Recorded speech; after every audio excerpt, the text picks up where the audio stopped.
It's the Nighttime Show. Tonight, we have our head writer, Matt Walker, the voice of the Nighttime Show, myself, Mike Black, our very special guest, writer of The Late Show with David Letterman, Seinfeld, and currently on Car Matchmaker, Mr. Spike Feresten. And now, the man whose balls are the tiniest in 4 galaxies, Stephen Kramer Glickman! Yeah!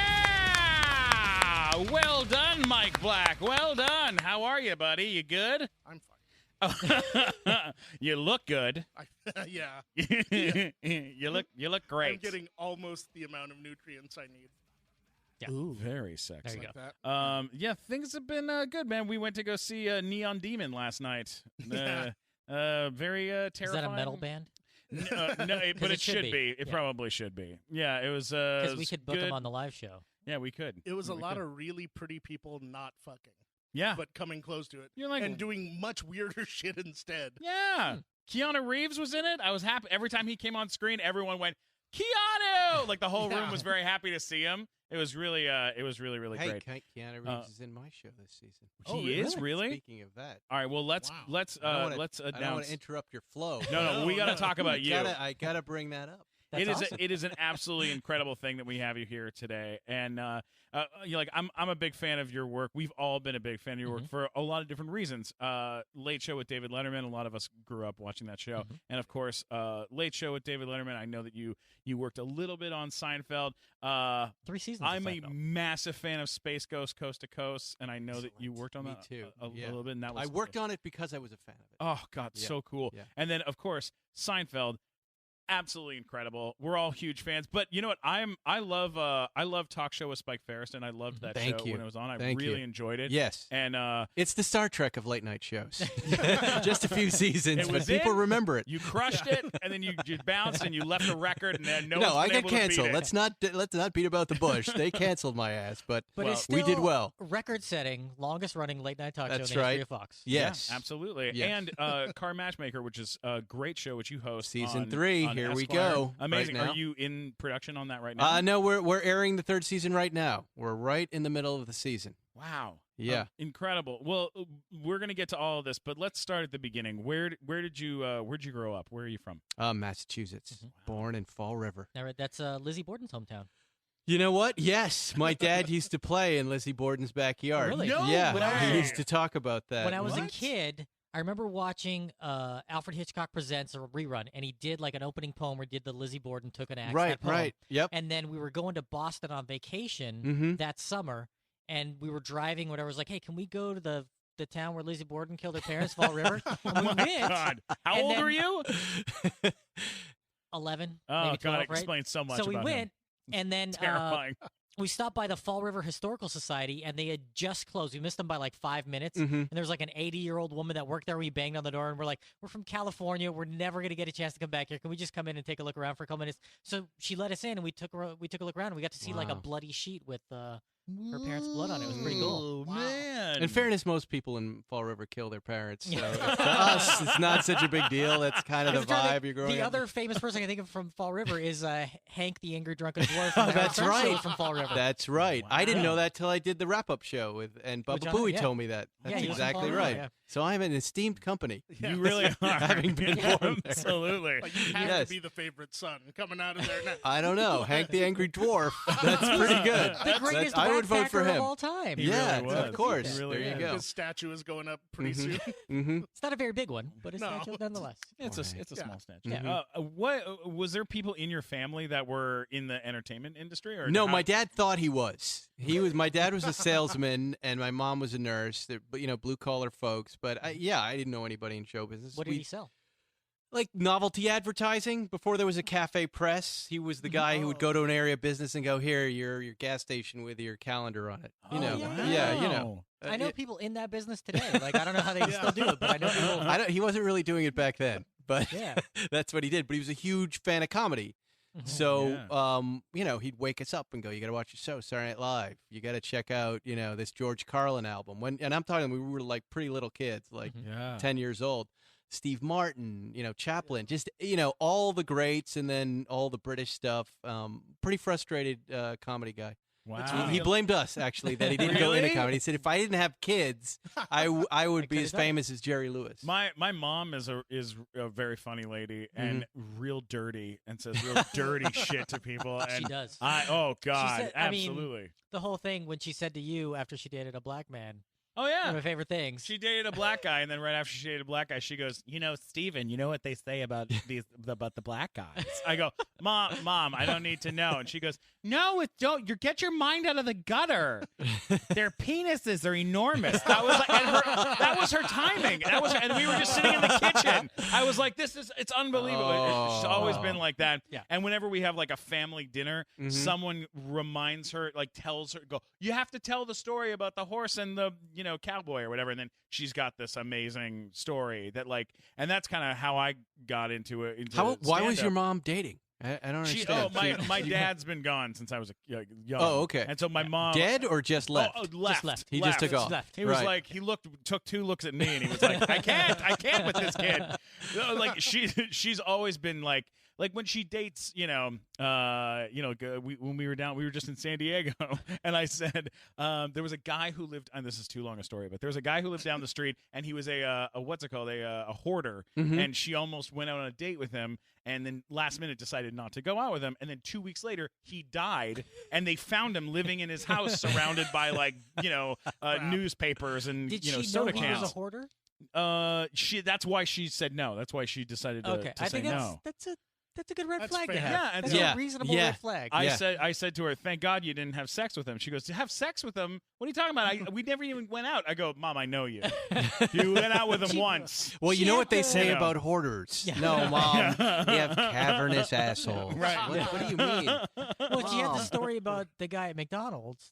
Oh yeah, That was like the cleaning guy at McDonald's when she used to work there planning kids' parties and then hooked up with him at the McDonald's. She hooked up with This him is in your McDonald's. mom? My mom. Yeah. Yeah. How many kids in the family? Just me and my sister. Yeah. Yeah. Wow. She uses But protection. Same dads? That she knows. Yeah. Same dads. Same dads. Yes. And this guy's still gone? But still Yeah. gone. Yeah. But I can't comprehend this.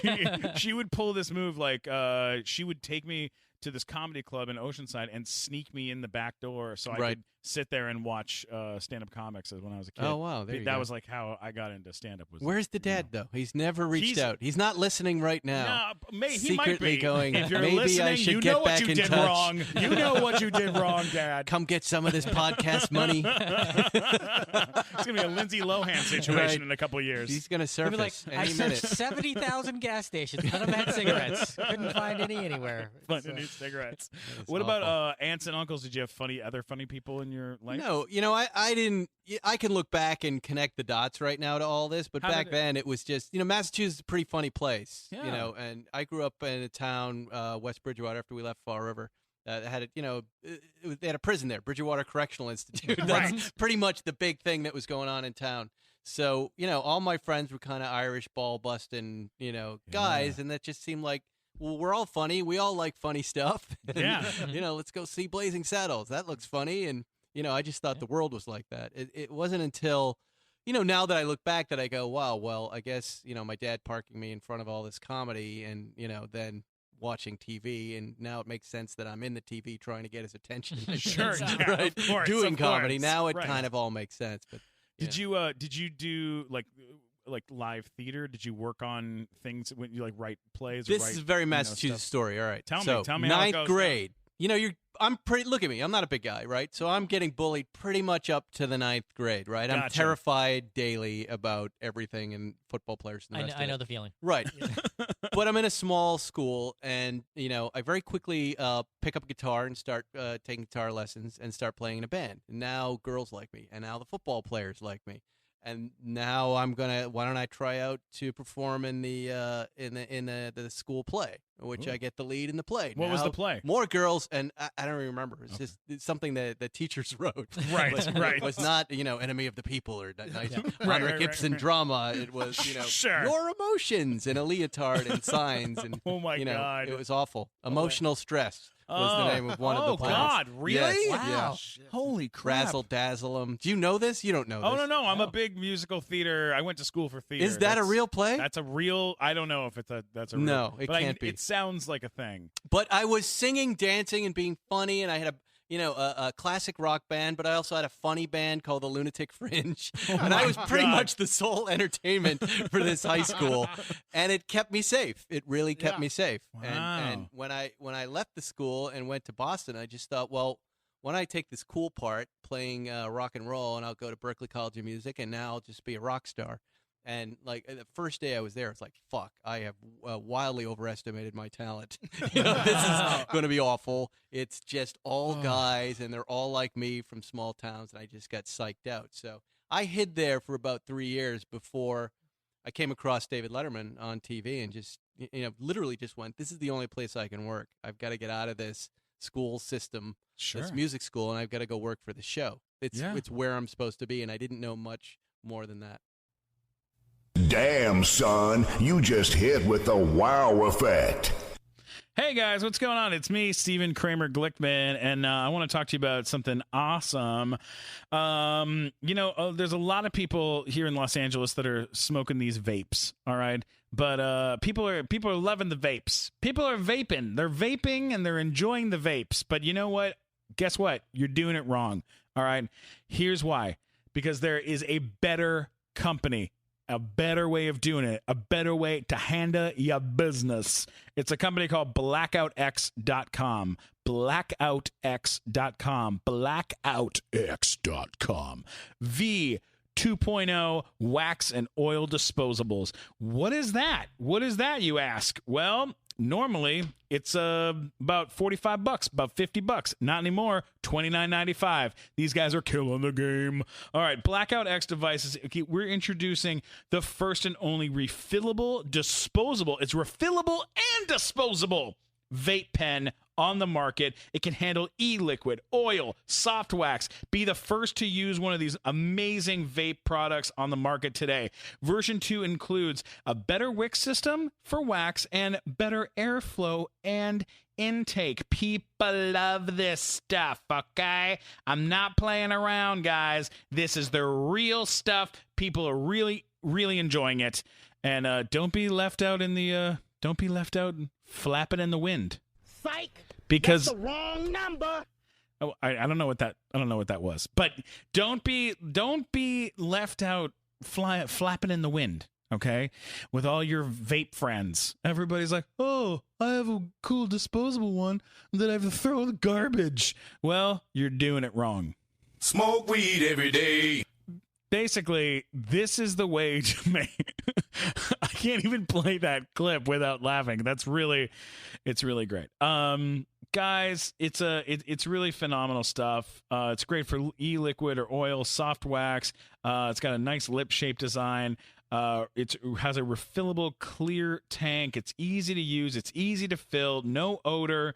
I mean, people are gonna go nuts over this. And it also has the silicone ring on the outside of it to avoid leakage. So you're not going to get anything better than this. This is the best. It's the best that ever was, and it's the best that ever will be. And guess what? We're going to do a little cool thing for our fans. For you guys, 15% off coupon, little 15% off promo code, and free shipping when you spend over $20, which... you spend $20 all the time on a bunch of stupid stuff. Now it's time to spend it on something amazing. All right. So use this promo code SKG15. SKG15. SKG15. Over there on that website, over on blackoutx.com, and go pick up yourself something nice. Go get yourself a little nice thing. You deserve it. Go get yourself a treat, okay? It's blackoutx.com, blackoutx.com, blackoutx.com. Well, how did you end up at Letterman? Like, did you move to New York? It was I was bartending at Legal Seafoods in Park Plaza, and they hired a new hostess from New York who happened to be dating the graphics guy for David Letterman. I mean, just a complete crazy coincidence. And I knew this because she walked in that day with a Letterman jacket on. And I just ran, I was bartending, just ran over the bar, and I just said, "Can I have that jacket?" She said, "No, that's my jacket." I go, "Okay. Could you get me an internship on Letterman?" She goes, "Yeah, I was just broke up with the graphics guy of David Letterman. He still loves me. Sure, I'll call him up." What's your name? Hi, I'm Wow. Spike. or Michael at that point. That's a Yeah. power move. To And try and boom. get the jacket first and then get the interview. That's all I really wanted. I wasn't quite Sure. as serious. I didn't know how to get from Boston to New York, but once she got me that internship in 30 Rock, and I was How quickly did you buy that jacket once you were there? no, you know what? I get got it. it after I finished my internship at Letterman. I did a Awesome. couple of internships. One was in the graphics department at 30 Rock, and it was just finding pictures for both shows. And then went back to Boston for a little while and came back, did an internship for Letterman. And somewhere in there, Lori Diamond, Dave's assistant, brought out that jacket and said, "This is for you." Now, is It's that an a incredible that's moment. insane. is that a Letterman jacket? No, yeah, it's the yellow one. Remember the yellow, Like the a first yellow one with the yellow sleeves, the yeah. varsity so there's jacket. like a varsity Letterman's jacket. Yeah, Okay. but it was That's cool. the one I had been seeing on television. Yeah. And to me still, television was just this thing you watched. Like you'd never dream that you would meet any of these people or even go to the show. You know what I mean? Yeah. So it was such a faraway thought, yet, there was I was a little obsessed with like, I just think this is what I'm supposed to be doing. And once I, was there working around these people, I saw this comedy writer job and I saw their paychecks and I saw that, geez, what do you do? And he goes, I just watched a lot of TV. And I went, geez, so me too. That's Yeah. all I did. And, I started writing jokes and it worked, Wow. Yeah. Did you ever do Bizarre. stand up? No. During the late night show, I did. After that show, I did a little bit, but no, I just started, really just started grinding on Weekend Update jokes for Dennis Miller. And that's Wow. where Yeah. I first learned how to write jokes. Wow, that's awesome. Who was in the cast when you worked on SNL? It's a great crew. It's Dana Carvey and Kevin Nealon and Jan Hooks and Well, those were like the very best years. Ben. Really. Yeah, well, when you were there, you weren't thinking that. You were like, whoa, Belushi and Bill Murray, and Yeah. that's what everybody was God. talking about and thinking there. But then you had Phil Hartman, Conan O'Brien was a new writer, That late Smigel, crew was Ben awesome. Stiller was new Yeah. as a Wow. featured player. Never really connected there, but everybody was somebody or turned out to be somebody pretty much. Did Farley come in when you guys were still? He was there? he was later on. Yeah. So after that, I went to write for David Letterman. I would, I really had kind of nothing to do, so I'd go back and hang out and do like little under fives on Saturday Night Live on the weekend. What does that mean? Under fives. Just little extra parts. Right. I just didn't want. I yeah. just thought I'll just show up, and if you guys can put me in sketches, so I was in a couple sketches with lines. Like I did a sketch with Spade, where we were playing two twin. I can't remember the name of the guys. That they were the two singers with long blonde hair. I can't Nelson? remember. Nelson Brothers. Yeah. I was Nelson Brothers. Very yeah. good. And I was just such a fan of both of these shows. I would do Sure. anything for anybody. Oh, God. I would even just go and fucking get cheeseburgers for people just to watch the show work, because it was always just great to be backstage watching SNL happen. That's so awesome. Kevin Nealon's out here in LA and Yeah. performs Yeah. constantly. He's at at the the No, I Laugh know. Factory all the time. Yeah. Still just as funny God, so as funny. he always was. How was everybody? Phil Hartman must have been an unbelievable person to work Yeah, with. he was obviously a huge talent. I wasn't as close to him, Who were you but I close hung to? out with him. Mostly the production staff and the other other PAs, but I hung out with Jan Hooks a lot, and it was always like party related. Yeah. You'd just be at the rap party. Hey, let's go to Jan Hooks' house. All right, sure. This is great. Jan yeah. Hooks' house. Hey, Phil Hartman's here. Hi, Phil. But it was such a sweet, group of people, and they were always hilarious. Lovitz was there too. I'm sure you've seen that Oh, guy yeah. around. yeah. We know We- Hello, Spike. He had a club here in LA. You will forever be known as the intern to me.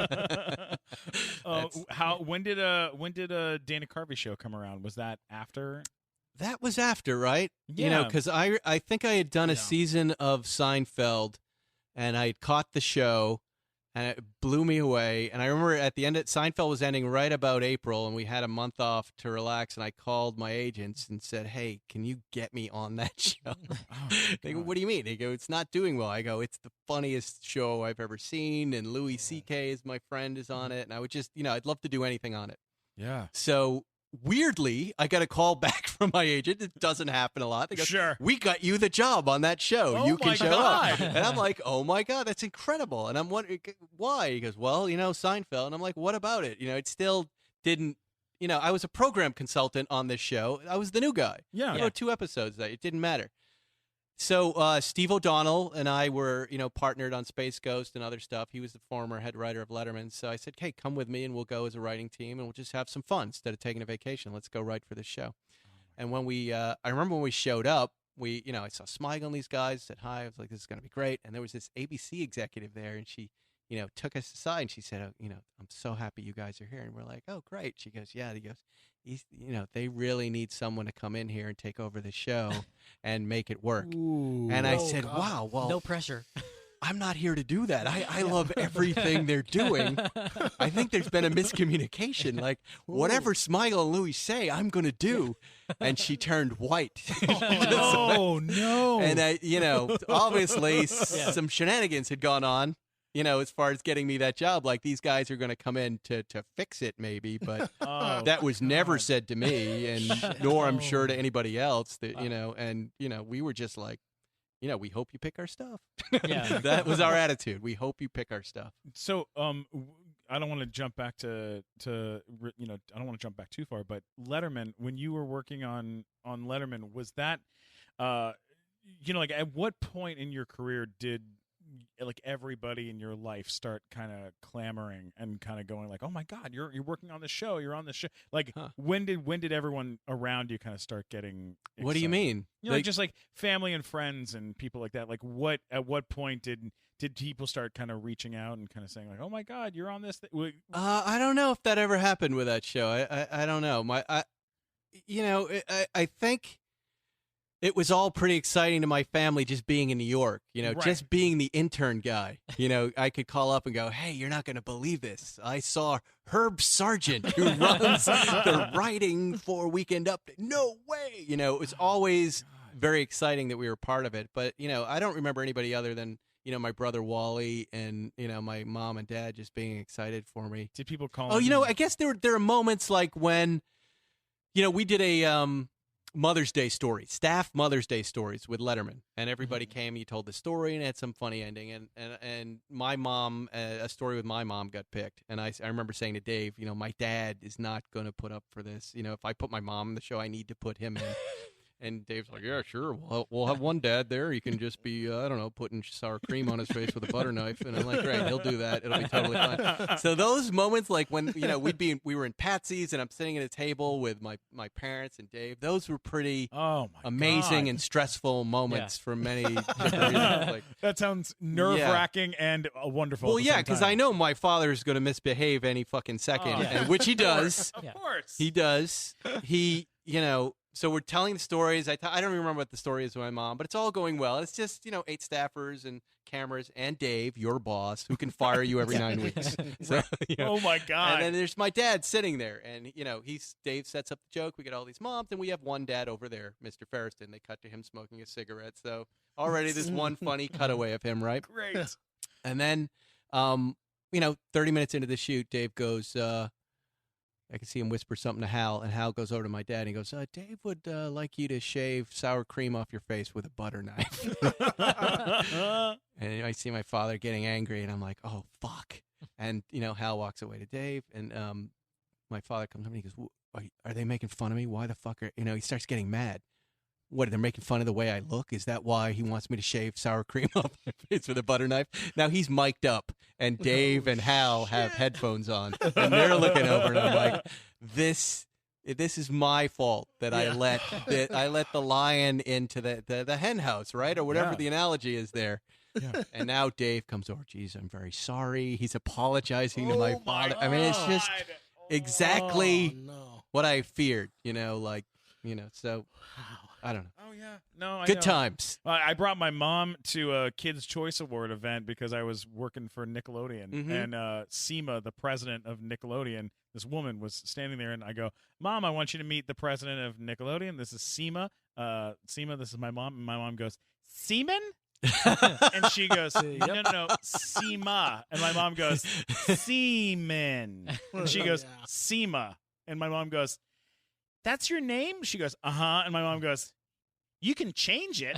And I was like, oh, dear. God. Oh, why no. is this Mom. Why are you doing this, Mom? Why would you do this? It was so great. This is a whole show. Yeah. We could do a whole show with parents showing up to their kids' works and hang out with their bosses. Ruining everything. And ruining everything. Oh, right. yeah, absolutely. That would be really great. That would because be most of our terrific. parents aren't very trustworthy and they don't know how to behave. No, they Especially really the older parents that didn't have the internet.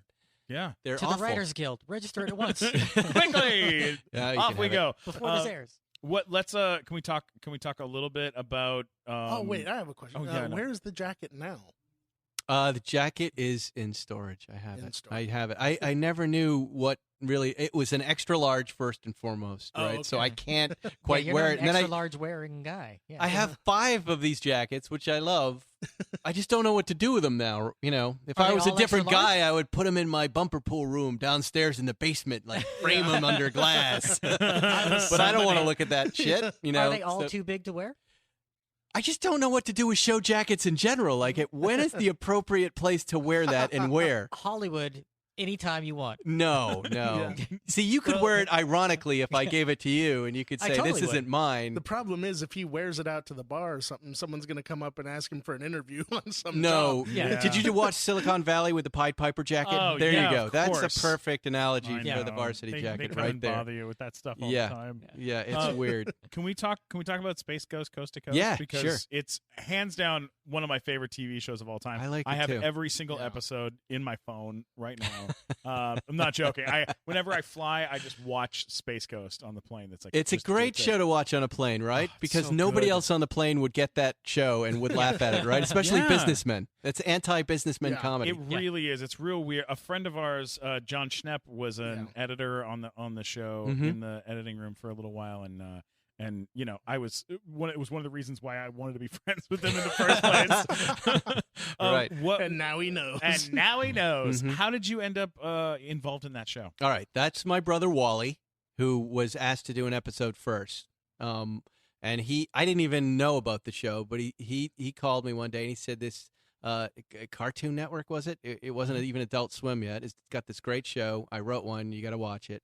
And it was that weird kind of comedy that I just loved to write. I didn't have to explain logic. It just had to be logic that I understood.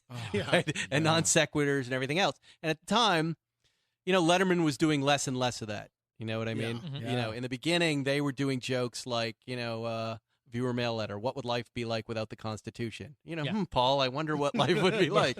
And then you see Dave and Paul tied to a stake, and a rat in a purple satin gown is whipping them by walking around and just making funny poses. And then Gliss is back. Like, that to me is like, I love jokes like that. Yeah. Because there's no reasonable explanation Absolutely. to get to that moment. But it's a Absolutely. very satisfying image, and it makes me laugh. So Space Ghost is all that, right? It's, Yeah. mostly just real, insanity and stuff that made no sense. So I asked my brother, I hope you don't mind, but can I talk to the executive? I want to write a couple of these in my spare time. I'll do it for free. If you want, call him up and tell him. And that's how I got to it. Oh my Now, God. that's a show where they did the interviews first, and then you went back and wrote the questions? Or So how does that here's what would happen. Yeah.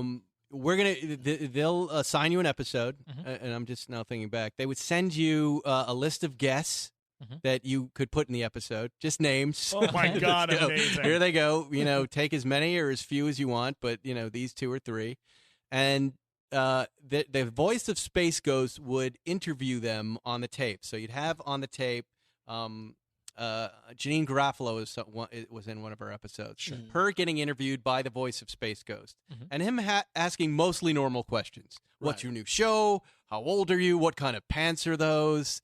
And just go on and on and on. Were they and doing then that just part of a junket, like sort of the junket circuit? I people don't know jumping on that part. or- I don't know that part Okay. because they were down in Atlanta, right? So I I don't know don't if know. they went to New York or what they were doing, but Okay. Oh, it seemed yeah. like a lot of hip people were coming down to be Okay, interviewed so by maybe Space people were Ghost. like, I want to be on that show. Yeah, That was in Atlanta, right? And some of it was, I think some of it was satellite too. So the voice Yeah. was, they were being interviewed from Atlanta, but on a satellite feed because really you only needed Yeah. one side of it. And then you could take the responses and write whatever questions you wanted. Okay. And, I think we generally pitched, a little theme of what the episode would be about. And by the end of it, it was never Yeah, about it's- what you were Right. talking about. It would just go off on tangents and flow. Oh God, Really it was fun. Such a fun show. Mm-hmm. Yeah, no, really brilliant stuff. I know Schnepp told us that I guess he had gone on to do some editing right in the beginning, like first season, Mhm. second season, first season, and they were trying to cut episodes, and the guy who was editing and cutting the episodes was doing something like it would take like 5-6 days to cut an episode, Right. And then when John started editing, he cut 3 episodes in one day. Right. And they were like, what the fuck is this? And they moved that editor, the other editor, they moved him over to do something else. And then he just edited for like the first year, and then I guess he gave it over to Does he smoke pot? Yeah, I think so. Yep, there it is. Yeah. That's got to be what it is, because there's a whole cadence to the pot smoking and the comedy in that show. It's real weird, and also using stuff, which I think is so genius, is those quiet moments where they're just and not... just the sound effects of the console. Oh, and just the looks. And there's lots of uncomfortable silence on there, which is hilarious. That, and then when he would break the silence, it would be phenomenal. But don't you think now Tim and Eric have taken over that mantle? Oh, yeah. They're the guys who are out there doing, playing with those sounds and those moments and turning them into comedy. It's really hard to do to get a laugh. Adult Swim has really tried, and they're all still Atlanta guys. Those are all still those same guys.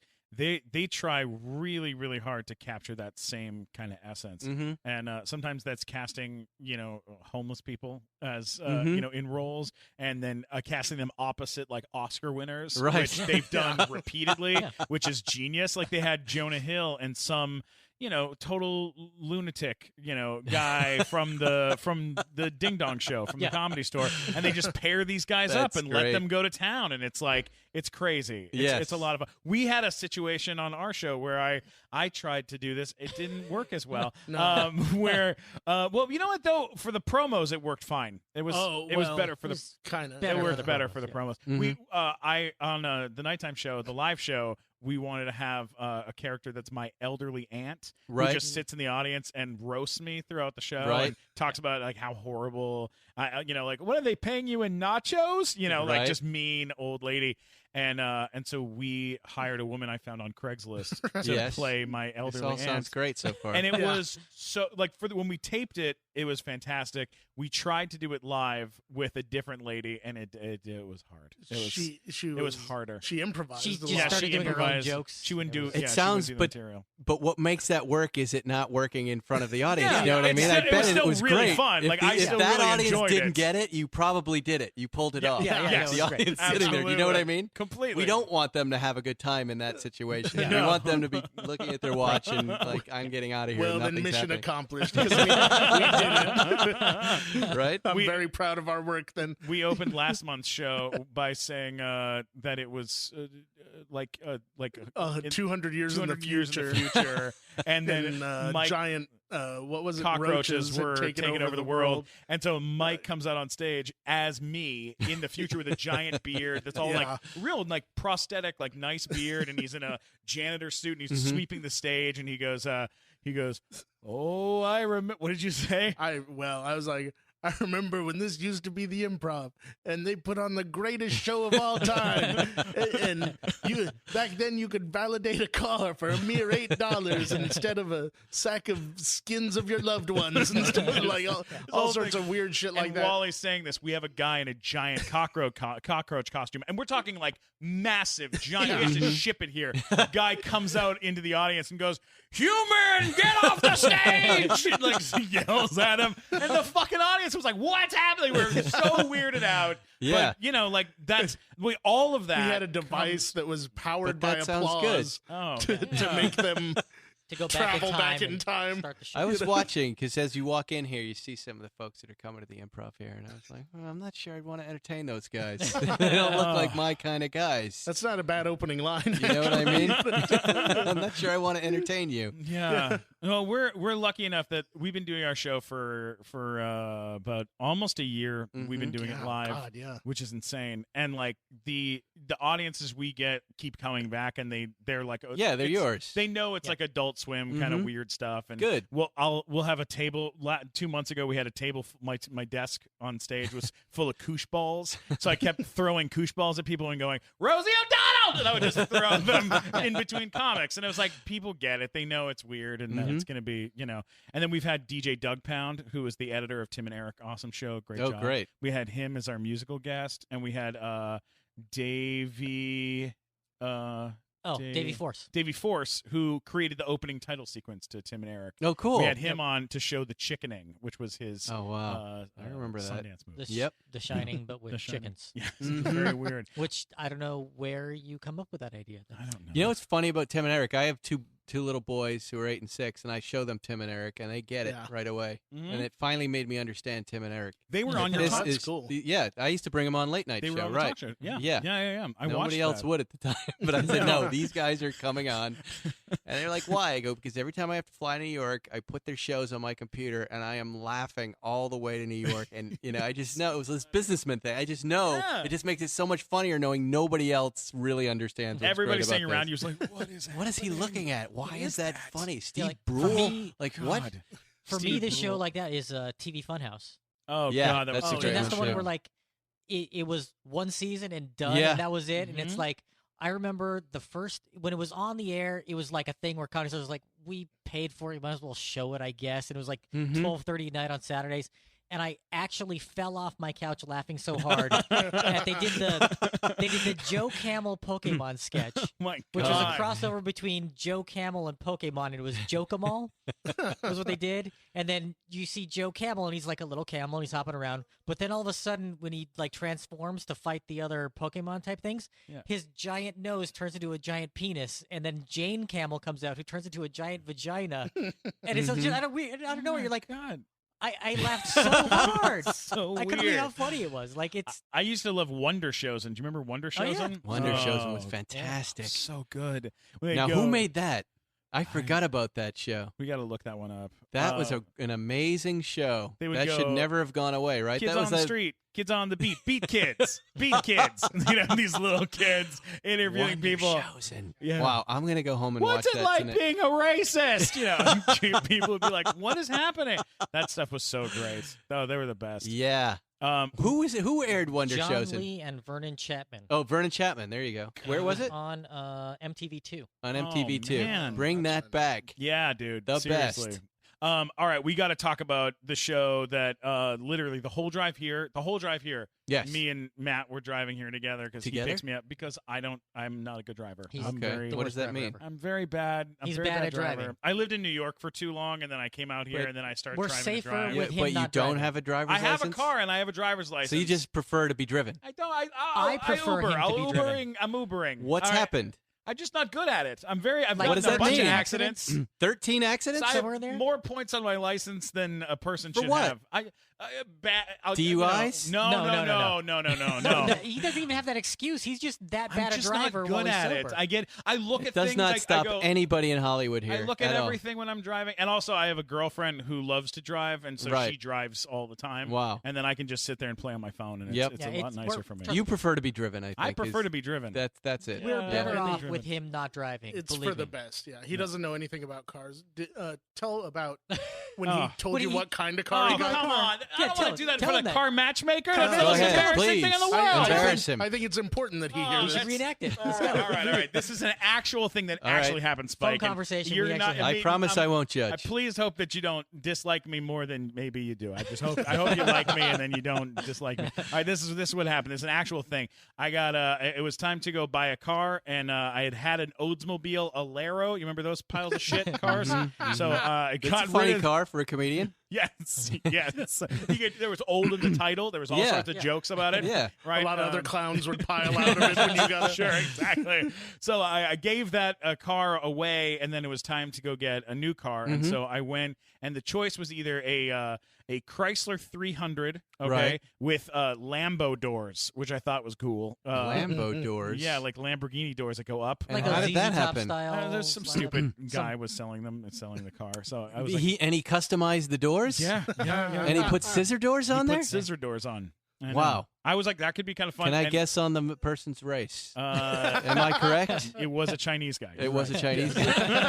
It wasn't. It That's was- not what I was going to guess. It was exactly what it was. It was a Chinese guy who put scissor doors on a Chrysler 300. You gonna allow I- me scissor doors? I would have bought that car in 2 seconds. Oh, That's I know. insane. What I an wanted incredibly that. expensive modification It was- for such not it was an ridiculous. expensive car. It was a ridiculous car. So I Burned a wanted. hole through his copy of Tokyo Drift. You're being And then, I completely gotta do serious. Yes. Okay, go ahead. It's a weird but car. so far, fascinating. It was either that, a Mini Cooper, which Right. I tried out because I'd seen the Italian Job. Right. Right. I was like, hey, that's kind of a fun car. It Right. look ridiculous. You and a Mini You're a Cooper. maxi. It's embarrassing. You don't want to be a maxi in a Mini. That's Yeah, no, basically Right. Yeah. Okay, that's that's right. essentially your Iron Man suit. when Right. Yeah, put so it- you you turn a can't do Mini that. Cooper into a one-seater. Yeah. No, I mean, They are Yeah. very spacious. You could and do that. actually in the top 10 cars for tall people. So Oh, Really? you know, interesting. little known facts about Mini, Did but not yeah. know that. Mhm. The other one was a black Camaro.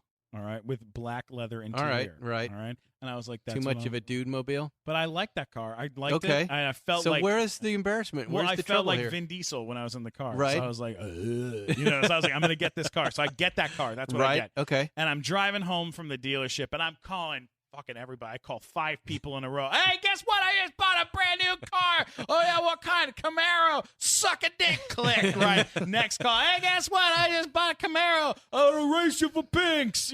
Click. Call one after another. Call like 4 people. I call Matt, and I go, hey, Matt, guess what? Hey, what? I just bought a new car. Oh, really? What kind of car did you get? I got a Camaro. Yeah, because I'm awesome. Oh, that's cool. I used to have a Camaro. Did you get an RS, an IROC? Which kind of Camaro? I got the good one. Well, Good kind. The cool the guy Z28? car. Well, what kind of Camaro is it? Like, what's the package? Well, I'm driving right now, and I'm not totally sure. You hang don't on. remember? No. Well, it's just the new Camaro. It's this year's Camaro. But which brand? Like, how big's the engine? Any of that stuff? Let me check. Hang on. Okay, I'm looking in the glove compartment. It's the pony package. I got the pony package. The pony package. I don't think that Camaro comes with a pony package. It's no. It's a pony. It says right here Mustang pony package Camaro. Did It says you they get said a- it was Camaro. Did you get a Ford Mustang? No, I got a Mustang Camaro. No, that's not a thing. It's either a Mustang or a Camaro. I have some calls I have to make. I'll call you back. You didn't know That's what you literally bought. Did how it not went know what down. I bought. No. Yeah. I bought a Mustang, a Ford Mustang. And It's a thought nice it was a car. And I Camaro. thought it was a Camaro. Yes. Literally, They are in the same class, so you're not so far off. for a half hour. I Right. thought I bought a different car. Yes. After paying all the Charger, money to Camaro, buy. Mustang, they are Yeah. kind of the same. Was They're in the close. fucking thing Yeah. telling people. I Because was I remember literally. in I'm that It's not- the oldest trio of cars, actually, that competed against each Yeah. other. So it's an Really? honest mistake All right. But is there not Thank you for for that. a reason. Is But there it is not a- completely fucked up. You didn't know what you bought. My girlfriend's from It- Detroit. it's a She little- almost didn't speak to me after I told her that Well, story. I always remember he told me on the phone. He's like, "Well, it's got a horse on it." When he was Yeah. talking with his There's girl, I was a like, horse. I was Right. gonna say, Horse, I'm like, is Is that there- good? This there's a isn't also a Mustang. little known model either. This is Yeah, it's- pretty much the most famous car in the world. Right. Yeah, huge, Yeah. huge Yeah, mistake. yeah. there's Well, a- and you like it, and there you go. I love it. I still have it. I drive it all. Well, I don't Okay, drive there it you all the go. time. I sit in it. all So the you're time. happy. I You've love done it. You Yeah. don't need me. I do. Yeah, I help people who need help. You don't need help. You just need glasses. I just need glasses. he does need So help, you can but not read. that kind of help. emotional help. No. We need to talk about Seinfeld. Talk about Seinfeld. Okay. I know Is that you okay? mentioned Spike. Seinfeld? Seinfeld. We haven't talked about We that haven't yet? ta- we haven't After even- all we this haven't- time. we All haven't right, let's go. touched it. All right, I know- let's We'll I go know back to you cars said- later. I know you said the first Seinfeld question you always get is a soup Nazi. I'm not going to ask that first. No. That's not a question, but yes. I am going to All right, ask you first. ask first. Sure. You wrote The Little Kicks Yes. with Elaine's horrible dancing. Yes. And I have to know, how did you come up with the idea of Elaine being such a bad dancer? Like, was Julia a bad dancer? And you saw her, No. or- In fact, when I taught her the dance, Oh my one God. of the other writers sidled up to me and said, oh, you are going to ruin this girl's career by making her do that on TV. You really are. it was brilliant. That's one of my favorite things. Of the We whole didn't show. know at the time, but it was based on an old boss. He doesn't like me to say who it is, so I don't ever say who it is. But you probably would all know who it is. But it was someone I worked for at one point, and he was very intimidating. And then I saw him dancing at a party, and then he wasn't very intimidating anymore. And that was the story. It was Wow. that when you see someone dance and they don't know how to dance, if they're your boss, it's hard to respect them anymore and and to listen to them. Yeah. And that's where it came from. But the dance is the same dance that my former boss did. Yeah. That's amazing. Somebody actually did that in real life. That blows me Yes, yes. Someday I'll auction off the name, like You're So Vain, I love it. who it was really away. written Take that, about. Carly Simon. Yeah. Be weird if they were the same person. Yeah. Like Carly It Simon. is. All right, there it is. It is the same person. It's Carly It is Simon. Carly Simon. Oh, Carly She's the Simon. one. She's a bad dancer. Mhm. Now, that show had a writer's room that worked differently than almost any other sitcom, didn't it? Yeah, a couple different ways actually. Because we know Fred Stoller, who Yeah. worked on earlier seasons. I don't think he worked at the same Nope. time as you, but a good guy we know. And I've read his book about writing on Seinfeld. He wrote a book called My Seinfeld Year, and I devoured it. It was fantastic. And he talked about how you would go to Larry and say, hey, here's my idea for each of the 4 characters. Here's how they're going to mesh up. And then once you got sort of your 4 ideas approved, he'd be like, I like that for Elaine. I don't like that for Jerry. Write something else. And then he'd approve it. And he'd be like, okay, now go write the episode. You come back, and then he would just sort of rewrite it. And that's...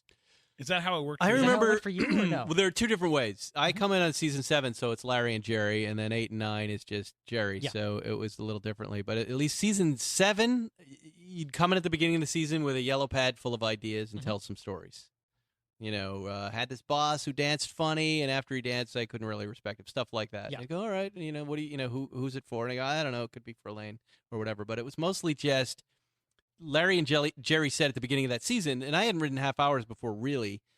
We want you to come in and tell stories. We don't want you to make up stories. So you write down 20 things that happened to you and something that you did or something you wanted to say but didn't say, or, you know, some little, you know, thing that happened at a party that struck you as odd. Like, you know, I was at a party with a friend of mine, and he kept giving everybody at the party duties, and we were all had jobs at the party, and no one was at the party. Everybody had a job, and that was weird. And that was Putty. Remember Putty with the man fur? That was actually happened with an old friend of mine. So I loved it because shit happens to me all the time.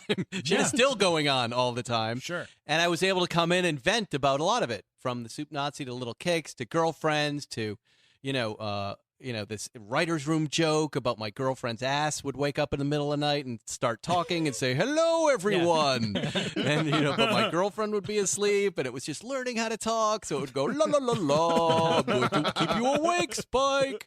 And it would, that was a writer's room joke until I told my girlfriend, hey, we're making fun of your ass in the writer's room. And she broke up with me, and then it became a story. Right, it became a story. So, it's like Fred said, but it was always kind of different. And then, when you pitched those ideas, were you doing that sort of just to Jerry and Larry, or was that to the whole That was room? just to Jerry and Larry. Yeah. So, it was very solitary then. So you go back. So I'm going back to that first pitch where I was pretty much terrified. I did okay with that first set of pitches. But I was nervous when it ended because I could tell I didn't really sell the first episode. So I started. They started asking me about New York, and I started talking about the Soup Nazi, and they started laughing really hard. And I started going, "Yeah, here's more about the Soup Nazi." And they went, "That's your first episode." And I left like totally, and closed the door and went, "What just happened?" Like I was not pitching. I was just telling a story. The writers were like, "Great job, we heard them laughing," and I'm like, I don't know what to do. I just told a story about this soup guy, and they said it's your first episode. Get to work on it. Like, I don't know what that means. So, oh my God. It was a pretty mysterious process. And you would go, and then I guess I had other stories approved. One was the Schmoopy story, right? Mm-hmm. And I remember Larry came to me a day later after I pitched that and said, "Look, I want you to do that."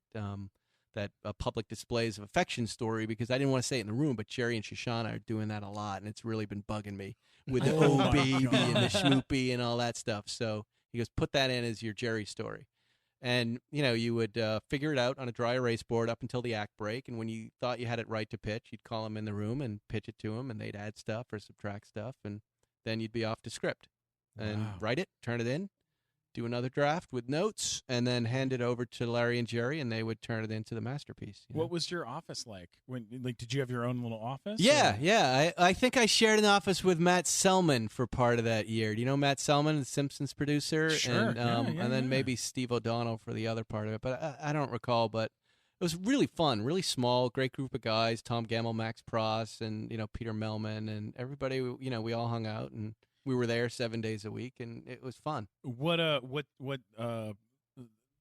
studio were you guys at? Which CBS Radford. Oh, you were at I was just there today. I was just there God. pitching something today, and we were looking at the building.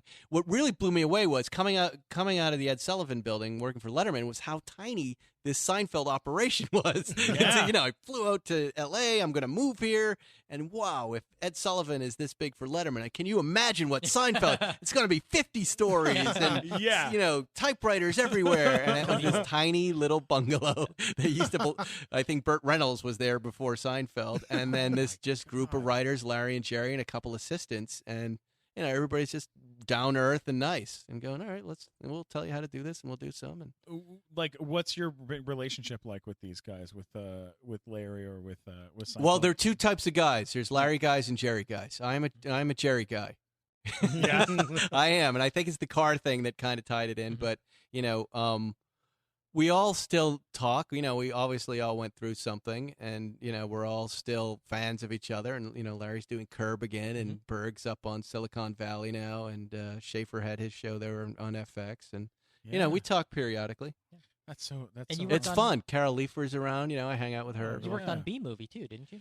Yeah, I did B-Movie with Robin and Jerry and Barry Martyr. Mm-hmm. Very cool. How were you involved in that film? Jerry just asked me to write it with him. Yeah. I guess it's one of the greatest and shortest pitch sessions. This will make you writers very upset. He was having dinner with Steven Spielberg, and Steven Spielberg said, "How'd you like to do an animated movie?" And Jerry's like, "Sure." He goes, what it should be about? And he goes, I don't know. What do you want to do? What do you want to do about it? And Jerry said, I don't know. How about bees? I've always been kind of fascinated that we steal their honey. What if the bees were upset with that? And he goes, all right, yeah, sure, let's make it. Oh my God! And B-Movie was sold. Oh my God! Before the appetizers were dropped onto the table. Look, when you get two billionaires at dinner together, you can make stuff like that happen. That story made me so upset when he called me about it. God damn it, Jerry! The number of outlines and rewriting before it even gets pitched. Oh yeah, Lord. You know what's fascinating about B-Movie though is it took on a life of its own last year. With some girl put the entire script on a B-movie on a shirt. I can't tell if it was ironic or that she loved it when she was a little girl, and it went viral. And it was like the biggest animated movie last year as far as like social media. Like, people were just texting each other the entire script of B-Movie. Still, I don't know if they're making fun of it or they really enjoyed it, but it exploded. Well, it was just on Huffington Post. They were just talking to John Goodman about it. Did you know your movie was the biggest movie of 2015? I think it's funny that Jerry spends way more time working on a one-liner than he did on the pitch for an entire 2-hour movie. Yeah, well, he went nuts when we actually wrote it. That was 3 years of going back and forth to New York, and he obsesses, obviously, with his comedy and his stand-up and really wants to get every word perfectly. So, well, what was so great about that movie, too? Well, you can really do that with animation, too, because you can take your time with animation. Kind of, but time runs out toward the end. Yeah. And they're animating it, and there are all these funny things that happen in the beginning. Like, you turn in a draft, and they go, all right, we're going to bring you to a room and show you the storyboard for the first 3 scenes. And each one of the pages is done by a different artist in a different style. And you just react. Like, tell us what you think. Do you like it? So you see a few lines, and the guy's an Italian animation guy. He's going, so Betty, you like the bee, and then he comes down here, and it's like looks like the Jetsons, and the next one is the Flintstones, and the next one is like modern something, and it can quickly make you crazy. Oh, and then by like the second year, you're like, God, I fucking hate this movie and this script. and I'm going back and doing more notes, and now I'm watching screenings with half the movie, and now there's another 2 years. It lives with you for a very long time, and it's kind of what spun me back into late night and getting back into the immediacy of that, and reading a newspaper or reading Huffington Post and writing jokes. That's what I learned from that experience. Was I'm not cut out for this 3-year wait. Yeah, no, I don't blame him. Steven's in a movie. He's been working on that. Hey, congratulations! Yeah. Which Thanks. one? I'm in Storks with Andy Samberg and Kelsey Grammer and Jennifer Aniston. Can you make a lot of money doing that? I'm gonna make something. Yeah, doing it. I'll new tell car. You that. Oh, you better believe it. New car money. What kind of car? It'll be some sort of SUV, some sort of larger car. Wow. I can't be in. What now? What is that covered under the Guild now? Oh yeah. I did not make a lot of money from B-Movie. I'm guessing Seinfeld made all of it. Oh, I didn't write MO. it. I'm just one of the voices. I'm right. one of the main voices in it. And well, yeah. All right, you're gonna clean up then, right? He's the bad guy. I'm the bad guy in the movie. How much back end do you get? I don't get any. I get what's it called? I get a percentage of the merchandising. Really? That's big. I get a piece of the soundtrack because I sing in the movie. Really? Yeah, that's great. And then I play 3 other smaller characters in the movie. So with SAG, they'll pay me out for overseas residuals. Mm-hmm. Like, I'll make most of them. You're gonna be rich. Well, we'll see. We'll You're going to be very,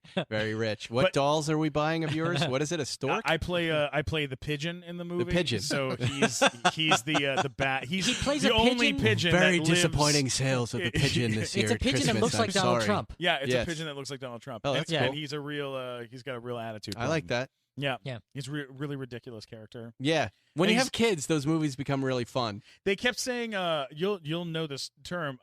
They kept saying the character was very, what is the word? Shitty. What?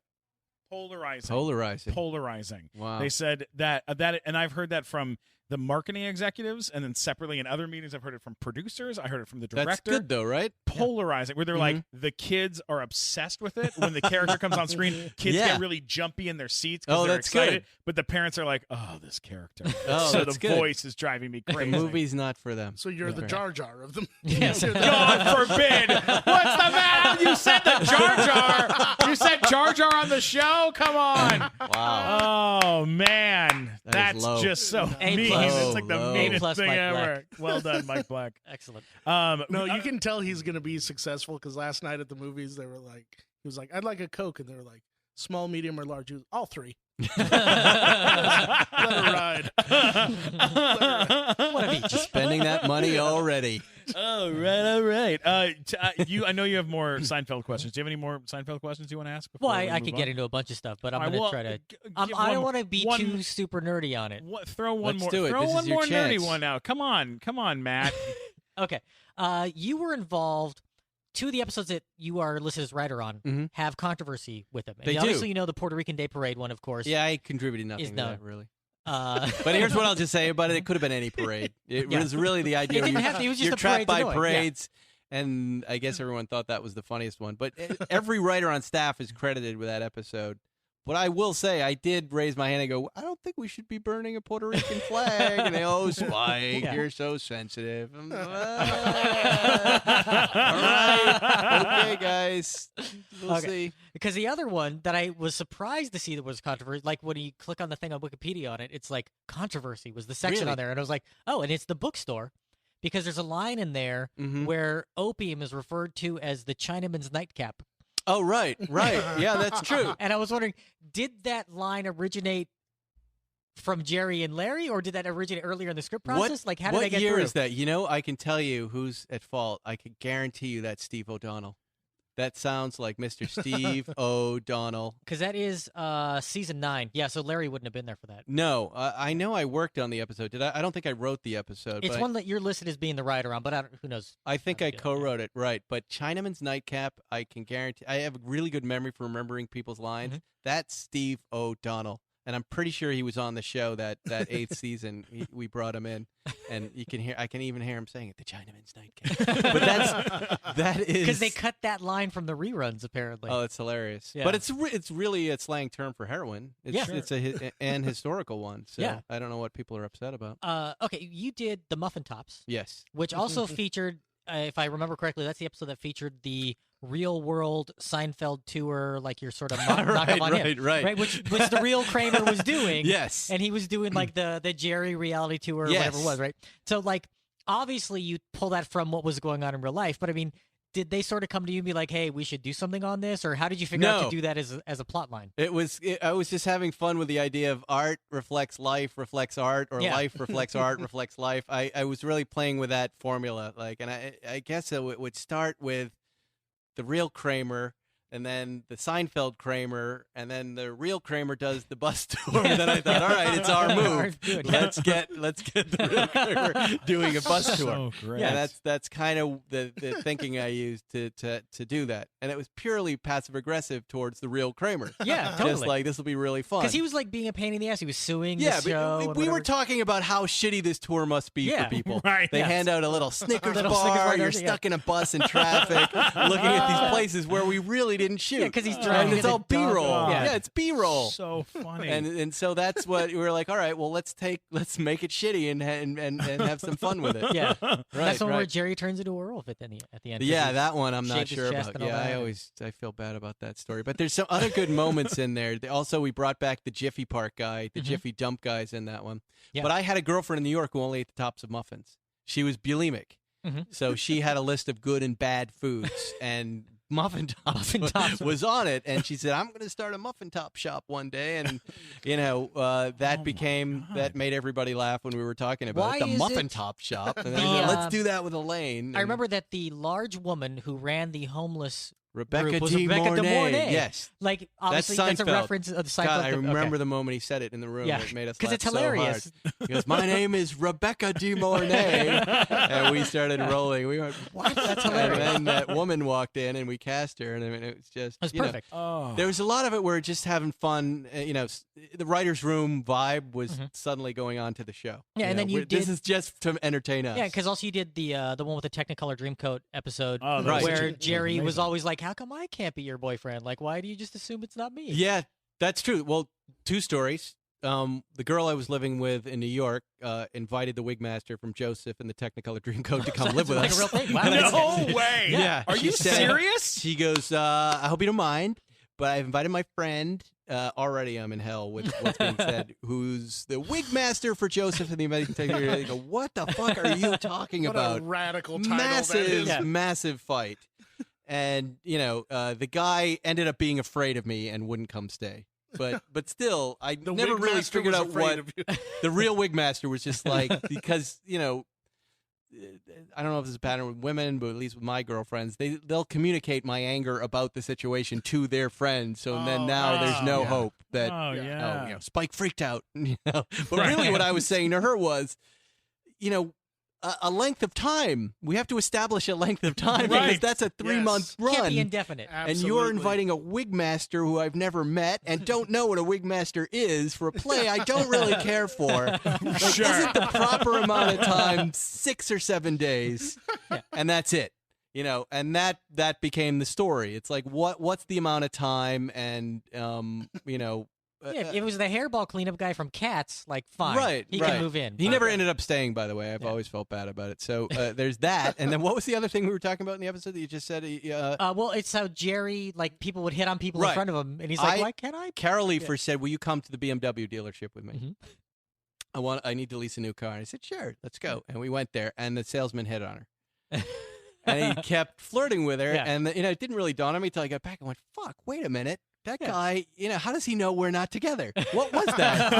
And she's like, he just sized you up and looked at you. It's like, that guy's not going to get that girl. I go, well, what about me? Well, it really set me back that happened, and I started getting really angry about it. How do they know we're not together? And that was the basis for that story. God, that is so fast. Just a little tiny moment. You're part of so many integral stories for Seinfeld. Very I don't have to write my biography. God, the last few seasons are very... A lot of my life is poured into that. Did you have any stories that made it into other episodes that are not credited as yours? Because I know, say, Fred Stoller, he has the one episode that he's credited as writing, but he also had the story about the monkey having to be apologized to by Kramer. Like he said, that was his story, but not an episode that he wrote. We would pop stories. Everybody pops stories in everybody else's episodes. The one that stands out is The Voice, but again, that was writer's room joke with Jeff Schaefer and I. I don't even know who wrote the episode, but I was always happy to just see the stuff on. It would just crack me up to see that stuff. Was that Alexander Wentworth? God, that was so one? And I remember, one of the greatest was Schaefer. And Berg and Schaefer call me into their office one day, and they go, "You got to listen to this girl's answering machine message." Like, totally, let's put it on. And he calls the number, and he goes, "Believe it or not, I'm," that George one. I'm like, fuck, that's hilarious. That's great. So every day, that's how we start writing sessions. We play her message. We're waiting for her not to be home, this girl who he kind of knows.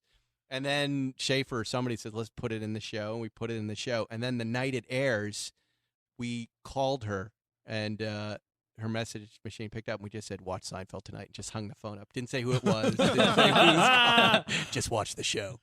And so she must have tuned in that night and seen her answering machine message. Wow. And went, holy fuck. God. What's happening? That's amazing. What's happening? Was the writer's room a different deal after Larry left? Yeah. There were power struggles. Jerry was in a little over his head, starring in the show and having to manage the talent and the deals and everything else. So, and Larry, obviously was, a big part of that show's voice, and was, Larry and Jerry sat across from each other at a table at a desk, and there was a balance there. It was Jerry and George, and when George took off, it was a lot of Jerry, and it was a different show. Yeah. The characters acted in different ways. Interesting. Wow. Were you around for the finale? Yeah. Of the show? Yeah. Wow. I pushed very hard for. Well, I'm in it. I'm on the jury. That's about awesome. all I had to do with it. You helped convict him. I wanted Larry to write it. I just thought, my feeling was, and I know it was an opinion that a few people shared in the room. It's like, this is not something we should be writing. We should have Larry come back and do it with or without Jerry. Let them figure that out. Wow, that's amazing. I know that, do you have any favorite characters from the show, either that you created or just that you enjoyed writing for? Well, our main characters were all great. The little stupid ones were always my favorite, like the Jiffy Park guy. Jerry's coming out this weekend. We'll do that voice half the weekend. We'll do that. Hey, look, buddy. Yeah. We'll do him. We like to do the top of the muffins to you is just a really stupid one guy. Elaine, these ideas are in the air. That was, that joke was more about, whether I'm not saying this is true, but I had a feeling at the time that Harvard writers stole ideas in the writer's room from other writers. Yeah. And sometimes you'd suggest something and the next day someone would pitch it. Very common in the writer's room, you guys know. Sure, yeah. And, that's where that came from. These ideas, they're in the air. No, it's not in the air. Right. It was my idea. It was in my mouth. That's kind of me venting about that situation in a writer's room, so right? Funny. I love I just like the small, stupid stuff, There was in the episode where Kramer's trying to stop his mail. And you remember Jerry eventually becomes a mailman, is whistling down the street delivering the mail. And a guy goes, mail on Sunday. The extra screwed up the line. Yeah. So he said it like this. The guy went, mail's all. And so when I got in the edit room, I was like, fuck, I can't hear what he's saying. So Andy Robin does the worst dub in the history of the show. He goes, mail on Sunday. And you can hear the line, but it's terrible. Like that match. I love that moment. When I watched that episode to hear how bad that is. And that really cracks me up. God, that's so much fun. Working in comedy is such a great thing because you laugh so much and you spend so much time. Yeah, on the hanging right out with show. fun. Yeah. It has to be the right show, and it's it's a cliche to say, but it trickles down from the top. If you got a good boss and he's funny, he knows what he's doing, and the vibe's nice. Sure, it's a good experience. If not, it's a nightmare. Have you had bad experiences with stuff like this? No, I don't stick around for that stuff. No, I take off. Life is too short, Claus. Yeah, you worked with Louis C.K. at one point. Yeah. You're still friends with him? You hang out? Yeah. Or does he ever need anybody to play a younger version of him in a flashback? I would love to. I don't talk to Louis as much. He's been very, very busy. But back in the day, I remember we were together for 9/11. That was a special time. Oh, wow. Oh, we were doing jeez. I was trying to sell him. CBS asked me, or Castle Rock was on a deal with, said, who's the next Seinfeld? I said, it's Louis C.K.'s the next Seinfeld. Yeah. He said, who's that? And so we sold a show to CBS, and it didn't go. But, I was 13 years too soon, I think, for that to go. Well, even like Lucky Louie, do you remember that show? Yeah, was... watching him do his thing has been fascinating because I always gave him contrary advice. I would say, if you eliminate your daughter's vagina jokes and focus on the joke about where you get your kids in the car and you walk from the passenger seat side to the driver's side and how that feels like a vacation, like that stuff is $1 billion worth of comedy on CBS. Like if I could just get that out of you. And he goes, I'm going to go in the opposite direction. And then he would do an HBO special, and I'd get a call. He's like, hey, can I come over and watch my special with you? And I'm like, yeah, come over. And he'd come and sit down. He'd put it on. And it would be all horrifying jokes. And I would go, oh, Louis. And he goes, this is why I came. I came to watch you put your head in your hands and get upset. Great. And I go, I don't even understand that. I don't even understand why you would. He goes, no, it's so pure and it's so good. Thank you. And then he would just take off, and you wouldn't hear from him again. So Did you know special relationship? Yeah, no, that's a good relationship. You wrote. I still don't get it though. You wrote an episode of Seinfeld, by the way. Why do you want to fuck with people? But Louis was way ahead of his time. He way ahead. The first time I saw him perform was actually in London. His first week on Letterman was my last week, and we were shooting shows in London, and we flew there and landed, and he goes, I'm going to go do stand-up. And I'm like, that's fucking awesome. You could just walk into a comedy club? And he's like, well, yeah, watch. And he walked in there, and he did the dirtiest material of any comedian I'd really seen, Shit. you know, next to maybe Richard Pryor, but but totally live. And I just went, oh, my God. And the audience, British audience, were like, this is awful. But and you know, Jill Davis, one of the writers, was with me, and she went, oh, this guy's going nowhere. And I went, yeah, not with that stuff. But my really, God, he was amazing. just a little, he was ahead of everybody else. Yeah. Yeah. Right? Well, you know, He's ahead of everybody I else. think like his style and the way that he works and you know, people that are fans of like that dirty stuff that he does. Right. You know, it's a different group of people than are the people that are like, oh my God, I love Tim and Eric, awesome show, great job. Right. And I love that weird. And there are people that don't think that shit is insane. That like Right. the Tim and Eric stuff is super super weird and doesn't make any sense. And It doesn't. And like there and then, like It's not supposed to. and like there are like, you know, there's just different types of comedy and like different people, you know, it's just different types of comedy in different ways that people Mhm. enjoy it. Mhm. And what makes different people laugh. Like for me, it's always been Jim Gaffigan.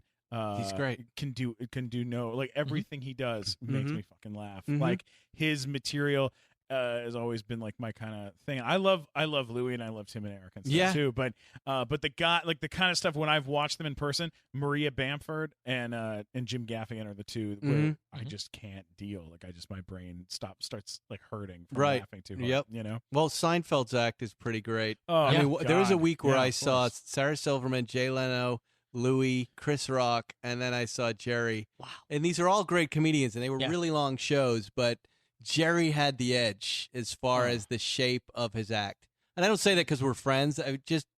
His act kind of had a beginning, a middle, and an end, where Yeah. some of these other acts kind of just ended on a joke, like, all right, time's up, I'm going to walk off. You know what I mean? Yeah. And I talked to Jerry about it, and I just, I said, "Am I making up?" And he goes, "No, I'm." He goes, "I'm doing that." He's just like on such a different level as far as He his plans control. everything out, it seems. He does Yeah. obsessively. He writes he's and so he good. writes and he changes and he tweaks. All right, I have one last Seinfeld question. then All I'll be right. done, All okay? right. In one of your episodes, you have somebody return something out of spite at a Yes. store. Did Yes. you know that was actually cited in an actual legal case? Wow! No, Because Tom Clancy and his wife broke up, and when they were married, they had a book imprint they had together. It was Clancy Books, distributed through like Random House or whatever. And then it was just a bunch of books he didn't write, but they were like using Tom Clancy's name to sell a bunch of books. And they split Right. up, and he's like, I'm going to take my name off this because I don't have anything to do with it. I don't want my name on here anymore. And then in the whole legal battle, they actually cited that episode talking about how you cannot just take, like he had to negotiate in good faith. And they Right. said he was negotiating in spite. spite. And he referenced your episode Wow. because of that. wow! That's I have to give Larry and So. Jerry credit for that one. That was. I remember Larry going. I was short a story, and he goes, "Just do a Blazer story." And I went, "What?" He goes, do a Blazer story. It'll be good. Crested Blazer, something. I was in a store. I was trying something on, and then I bought it because I felt guilty. I went, "All right, that doesn't sound like a story, Larry." And he goes, no, it'll be a story. It'll be good. And sure enough, he's done like 100 Blazer stories. Yeah, there were a bunch since of Blazer then. stories on He there. just, yeah. Blazer story. And I'm like, oh, this guy really knows what he's Because they doing. had the Blazer story with the Friars jacket. and all Yeah, that. he's still doing Blazer stories. Well, Groucho Marx and pants. Yeah, it's his go-to. Pants jokes. Okay, Oh, I'm sure. done. Sorry, Still I'm done going. with All right, Seinfeld. all right. Wait, we got a You've hit couple, your limit, couple, Matt, for God's couple sake. small. We got a couple small follow-ups real All right. quick. Are you good? You good to hang out? Yeah. A couple more minutes. All right. Michael Richards' show Yes. that was your show. You created that show. I did not create that show. All right. I ran that show. You ran the show. Michael created the show. I was on a deal with Castle Rock, and I was strong-armed. No, I wanted. Wow. I wanted to work on it because I love Michael. I believed in him, and I thought if anybody's going to be able to pull this off, it'll be us. But it was a very tall mountain to climb, It's a and we knew detective from the beginning. sitcom, right? Yeah, Michael wanted to do the Vic Nardoza, this detective sitcom. And I had done something a long time ago with Adam West, with a fake detective show, that then Conan and Smigel did a version of too. And I thought, maybe there's something here. But I was pretty much being paid by Castle Rock to work on their shows. So I said, if I'm going to work on anything, I'll work on this. Yeah. Makes I sense. like everybody involved. I like that you guys put Tim Meadows in the show, and Tim was in there. God. You can always You can put Tim Meadows in any show, and it'll make it better. Like, yeah, Tim Meadows William is Devane was in it. Yeah. It was a very turbulent experience. It was not pleasant for any of us. For Michael, for the network, but we laugh about it whenever we see each other now and go, geez, you remember that? What the hell? What about, can we talk about the talk show and you getting to do this talk show? Yeah, sure. That was another great, dream-like experience. Does it, aside from a couple clips on YouTube, is it out there? Fox scrubbed it. No, they scrubbed the whole thing. They took it all off. Son of a bitch. It's such an interesting time in the online comedy space because we're out there killing it with hardly any budget. Like, we're the top 3 clips on Hulu. We're beating Tina Fey and Sarah Palin and Family Guy clips. And nobody knows what this show is or who I am. But online, we're killing it. And, we knew that this was the game in late night. That forget about your ratings on Saturday Night against Saturday Night Live. You're not going to do well. But look, hey, they just played our clip on The View. And I just heard it in a Hertz rental bus. We're working. And, hey, David Letterman's calling me going, God, you guys are really doing well. And, we could see it happening. Fox never really understood that. And when the show went off the air, and actually, when the show was even on the air, they would fight with us about releasing content online, whether it was Funny or Die or wherever we would put it. They would say, you can't put that out there. Legal will never clear it. And we were saying, look, you're not promoting us. That's crazy. And this clip we just put out just got 2 million hits on YouTube, and it's helping promote our show. And they said, well, we're taking it down. And after the show went off the air, they just took it all down. They just said, Fox property, we're going to keep it. And I remember even checking in with them after and going, hey, why don't we just release DVDs? People were still watching DVDs back then, and they said, no, we're not going to do any of it. And I said, why can't I put the shows up and let them go? There's, Bryan Cranston was on promoting a show called Breaking Bad, and they'd called me up and said, no one will book us because they don't like Breaking Bad. And I said, all right, I'll book you. Andy Dick just canceled, so come on. And so, and Olivia Munn was a new piece of talent who I saw also doing well on Hulu. So I said, let's book her. She seems interesting. She was on Attack of the Show back then. Yeah, right. But she was consistently up at the top of their dial, too. So, I'm really proud of what we did. The writers were really great. They've all gone on to Colbert and Bill Maher and Conan and lots of great shows, and there you have it. Did you have fun? Like hosting the show? Was it like a dream come true? It's gotta be dream come true situation for me. It's something I'd always wanted to try. I'd never performed really before in front of the camera, and I don't know if you saw the Louis C.K. episode where Louis was going to late night and he had to coach. I lived that. I had a guy like that. I actually don't know if he based that on me telling him about that guy, but there was a guy in New York who supposedly trained Jay Leno and Jimmy Kimmel, and we've got him for you, Spike, and you're going to do a bunch of practice interviews, and then you're going to fly to New York, and you're going to meet with him.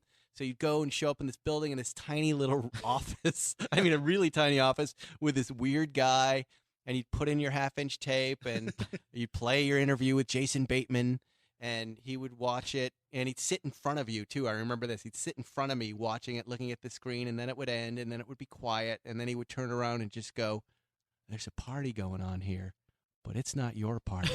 I go, what? It's not your party. You got to make this your party. And then the time would be up, and then you'd fly back to L.A. going, all right, got to make this my party, whatever the fuck that means.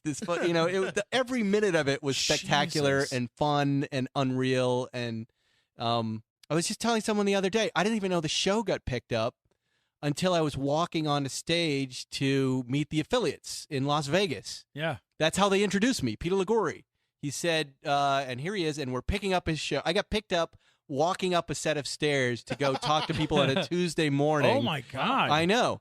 Where I'm trying to get straight the jokes I'm going to tell, and that's what he throws at me. It was really fun. The whole thing was just, I can die. Were there yeah, please don't. I can die right now. Were there jokes that were pitched to you that you just were like, nope, not going to do that one? No, here's what I remember about the show. Fox really didn't get late night. I really have no problem saying that.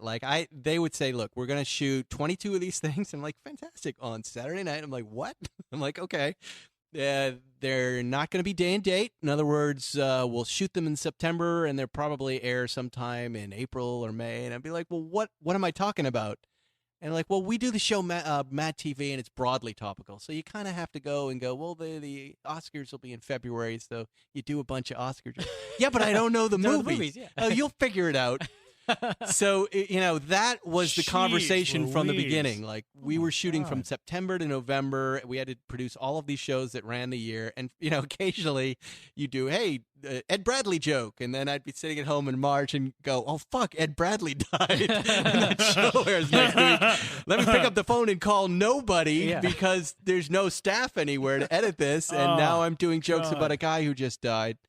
So, oh my we God. had that happen on our podcast. We pre-taped insane. On 3 different episodes. We had things where people were talking about Prince. Yeah. And we had this guy who was an Oscar winner from the 3 6 Mafia, and he had some story where like Prince was a jerk. And he was like, you know what? Fuck Prince. And then like it aired like a week after he died, and we're like, what? I can't believe no, it. it's no good. Yeah. I know. I loved running the show because I knew how to run a show, and it was really fun to pick all the material. And I hired all the writers, and I'm good at that. I knew it from working at Letterman what I liked, and when I read writer submissions, I went, "Oh, that guy right there!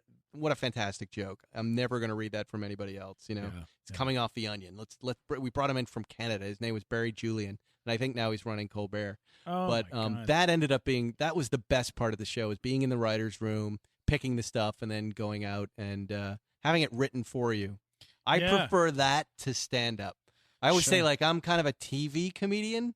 Like, I want to be reading the jokes that I worked on. I want to tell them once and hear the audience laugh, and then move on to the next stuff. Sure. No, right. I get. You know what I mean? That. Like, I mean, on our show, we have like there's 5 guys. You guys all kind of write the show, and then I'll come up with a joke now and then, for something. But it took like 6-7 months of me doing the show to finally. I mean, because we do the show once a month.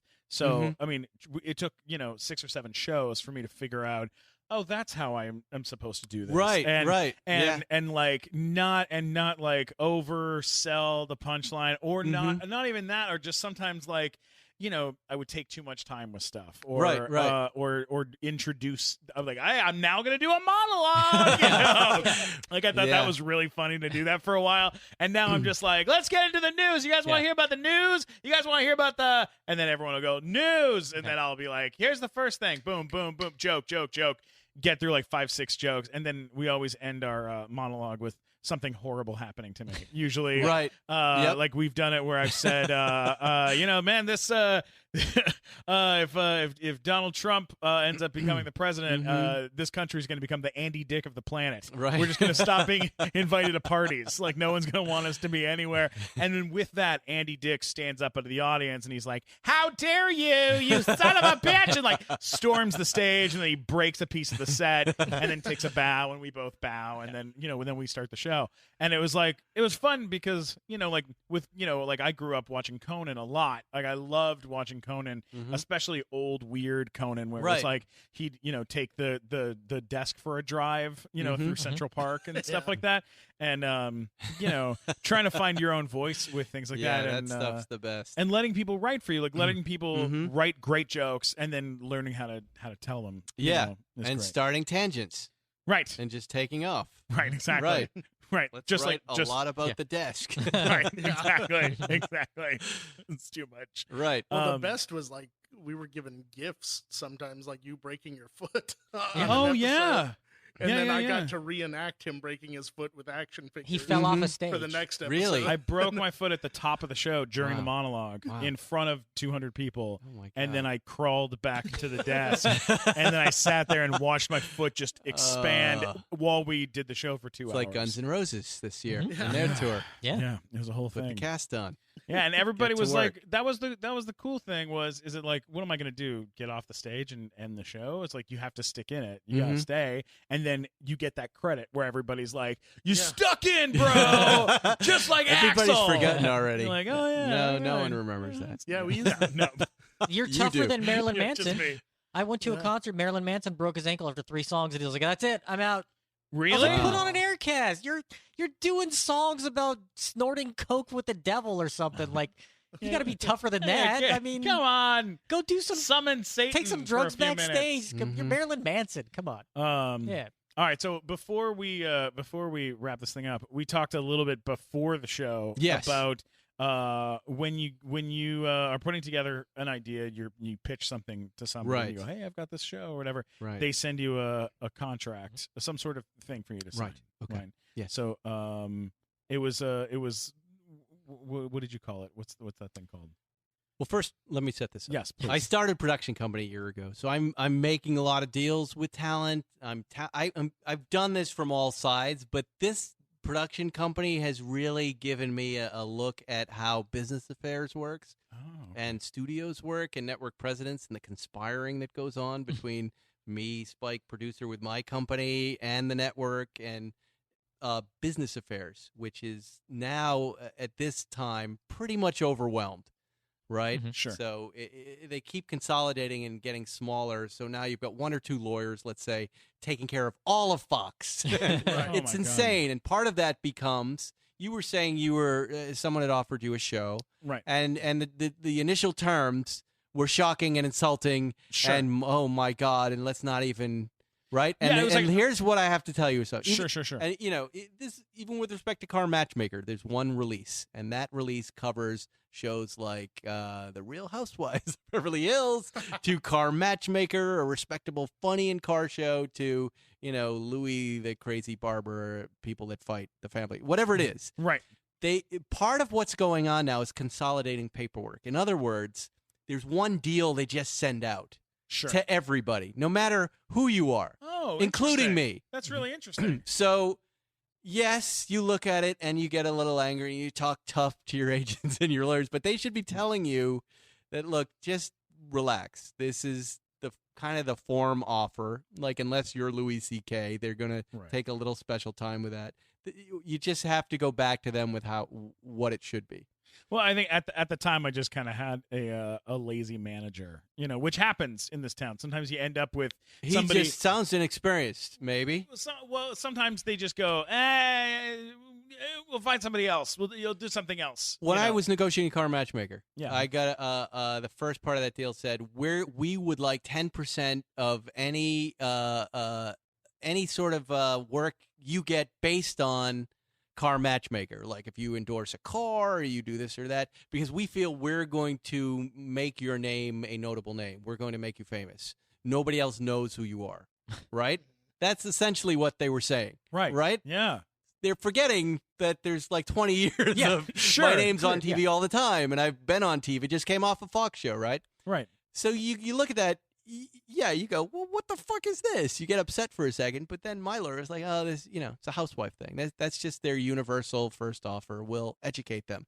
Sure. And remind them. They go, and then what usually happens right after that is the business affairs person goes, oh, yeah, that's not for you. We'll X that out. You mark up the contract and you just go to work. Oh, But have you ever been in a negotiation that doesn't upset you? Ever? Well, one that I've not. Like to be honest, I haven't. I haven't taken out a lot of projects. Me and Mike have a show that we have over at Jim Henson Company, and we've been there for like 2 years. It's a scripted show, and we had to negotiate a little bit on it, and there was some like issues and stuff. I think when we first started, right. But aside from that, there hasn't been any other real shows that we've worked really hard on and tried to take out to the world. So I think, but even doing your animated thing, all of the terms for all of it, it's a bumpy ride every single time. It's a bumpy. When I'm negotiating on behalf of my production company, it's bumpy for me on that side. Sure. And when I'm being asked to do something, it's bumpy. It's never not bumpy. Yeah, no, I know what you're saying. It even came up with B-Movie. It came up, I was like, fuck, I got fucked on that deal. Shit, really? Yeah, no. It makes a lot of sense, man. Look, on all the acting stuff that I've done, I've had a lawyer and a manager and an agent working everything, and they kind of keep me out of it. And they go, we're going to get you the best deal we can get you. And I just listen, and then I go, thank you, and then I go and I do good. That's a good attitude to have. Yeah, because by the way, that's what I did with B-Movie. I was just like, I don't care. I'm helping Jerry out. Whatever. Let's just do it. It's going to be fun. I'm just always happy to do shit. Right, I'm just happy to have a good time. And then I'm lucky enough with this show, with Nighttime Show, that we get to I get to hang out with my friends and make fun, weird shit on stage in front of. Just remember, you're the guys who make the content. Right. They can't do it without you. Yeah. No matter You're what totally they say, right. You're totally they right. cannot. All right, before we wrap up, Car Matchmaker. Yes. Such an incredibly cool show. How did this come about? It was just I was helping friends find cars. Someone said Ellen Rakuten from Ellen Rakuten Entertainment, She's awesome. who I helped, Yep. said, "How'd you like to do it as a TV show?" And she said we could call it "You're Like a Car Matchmaker." And I go, "That's a really stupid title, but I'll tell you, I can sell it because it's a 2-word, self-explanatory thing. And as long as the network lets me shoot it like a Letterman remote, where I can just say whatever comes to mind and be funny, then I'll totally do it because it's 2 worlds I like, comedy and cars." So we pitched them a really simple format. Buyer comes in, I get to know him, I show him 3 cars, we drive them, have fun in them, and they pick one. And then it's up to me just to add in the comedy. And it's never really scripted. It's just it's kind of the stuff I did on my late night show, Man in the Street. It's just reacting in funny ways and saying hopefully what the audience is thinking, That's so great. Making them laugh. And here we are in our 3rd season, and it's Esquire Network's cool. They let me create the show, gave me a lot of creative freedom, and let me help them, educate them about cars. And we're 3rd season. Amazing. Seinfeld's on this year. Keanu Reeves is on this year. Oh my C.J. God. Wilson and the guys from the Lakers, and mostly normal folks. And whenever famous folks are on, I'm usually introducing the normal folks to the famous folks. Sure. So we had a young lady who was getting her first motorcycle, and I said, "I'll introduce you to Keanu Reeves. This guy's crashed a bunch. He's got his own. My God. He's got his own motorcycle company. He's making motorcycles right now, and let's go talk to him." So it's a great scene with her meeting Keanu and hearing about his crashes, which I didn't know about, like flying over a car and landing on his teeth, and and advice on how not to let that happen to her. And then we saw the bikes and drove them. It's really fun. Dream job. That's Dream awesome. job. Yeah, I that's love good. it. Good for you, man. That's so cool. What time does it air? It's normally? Wednesdays, 8 Central, 6 PST. Yeah. 6 here, 6. I'm learning. Yes, I screw that up every season. But, it's also on iTunes. It's on Amazon and Google Play. So Esquire you can get Network. it pretty much everywhere. Such a cool place. Those It's guys are fun. awesome. Yeah, it's fun. Big drinking, lots of cigars, lots of really tiny suits and, manicured facial hair. And Yeah. yeah, They're I'm not very- that guy, They're but very cool over there. They're cool. They're really cool, and they're really into comedy. Like, Yeah. I went over there with Ellen Rakuten. Right. And we ended up in this great conversation with their guys where they just were like, "You do stand up? Tell us about stand Yeah, up. they I love just want to it. hit. They oh, love it a lot. They love Everything. to They wanted drink to know and they love everything. to hear jokes. But I love it. yeah, That's so and they're cool. looking to do comedy now. So I love it's a good that. time. Hey, so tell everybody where else they can find you in the world. Find me on my social media on Twitter, Instagram, and Facebook. All at Spike Feresten. Easy. There you go. That's where everything that I'm doing is channeled right now. I love it. That's the The fact. car pictures are all on Instagram. The show information is all on Twitter, and the family fun and stupidity is on Facebook. I love You it. can follow me there. I love it. You should also check out on YouTube. If you go to, I think on Esquire's YouTube, they have you talking about like specific cars. And Yeah, that are, like, we your did that favorite too. cars. Yeah, and then you can go to the Esquire page, and they've got a lot of content that they're throwing up as well. Yeah, it's awesome. You should The subscribe. car and, stuff check tends it to out. go viral. We just had a video go viral the other day with C.J. Wilson. Just in one day, logged like 600,000 views of this Good P1. Lord. Just like it takes off out of nowhere. Just it depends on the car, I The love right it. car, the right guy. It just Are you shoots around usually the world. surprised at the ones that take off versus like, do you ever have one where you're like, this is going to go viral for sure, and then it No, gets watched I never. 3,000 I times, or- never with anything, even comedy. I don't know. I can't predict it. You never know. You want to just get out there and hit balls, and then hopefully one goes over the fence. But we had one from last season that was an 1,100 horsepower minivan. That Whoa. now you go, well, of course it went viral. Yeah. 2 million hits. I'm later, like, I but- want to see that. I'm like, Yeah, it's I'm about to great. go But look it then, up. Yeah. at the time I went, no, this is just cool. Let's just drive it and do some burnouts with the front wheels. Awesome. And talk about it and be funny. And that one took off too. So That's so great. it's cool. Great. Hey, Mike, where can they find you in the world? At Mike Black Attack on all social media. Are you going to be at Comic-Con, Mike Black? No. Yes, I am. Yes, you are. Are you looking forward to any specific toys at Comic-Con? Yeah. What He-Man toys? They're not really doing any this year. Ah. They just gave up on He-Man. It's sad. I'm sorry. Sad for me. I'll be fine.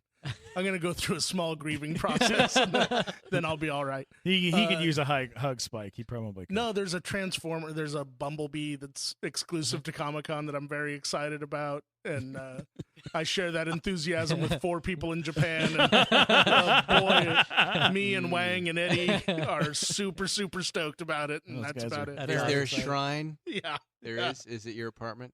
Yeah. Yeah. It's like half hoarder, half museum. It's just like the car thing. I'll tell you. It's Yeah. the same bug. I'll tell you, Mike. How many cars do you have? How many I cars? don't know, do you 7 or 8. So, Amazing. but it doesn't. I mean, as far as just like looking at stuff and wanting it, it's Yeah. the same Yeah. as No, I know. Mike, if you- my wife with her shoes, him with his dolls. Like it's Yeah. an Oh, obsession. yeah. There's that So I thing. get where, it. I get it. Yeah, you're just like, nope. But I He-Man, need is that what I should be looking up tonight? Yep. I want Yeah, one. Go on my Instagram. It's I'm in. It's amazing. What about So, Mike, you? Mike, clean up the hoarding a little bit. You could date Glickman's mom.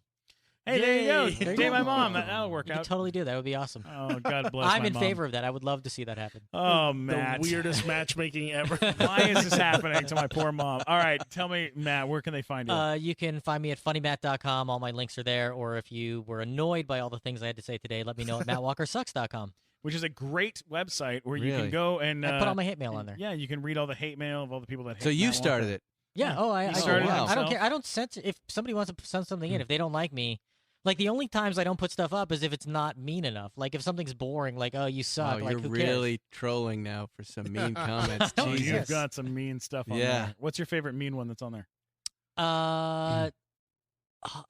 There was one where somebody called me a Horton Here's a Who looking motherfucker, which was one of my all-time favorites. That's pretty There good. was a Chris Wow. Brown. I made some joke about Chris Brown on Twitter, and That's then one of his pretty good. fans were Yep. like, "Fuck you, you Horton Here's a Who looking motherfucker," and I was Wow. like, "Oh, that's a good one." Spectacular. That is Yeah, I'm yeah, like, that's, own it. That's Own it. good. You got to. Yeah. I Yep. love it. That's You know, you fantastic. can always get me at Stephen Glickman, STEPHEN Glickman on Twitter, Instagram, and YouTube.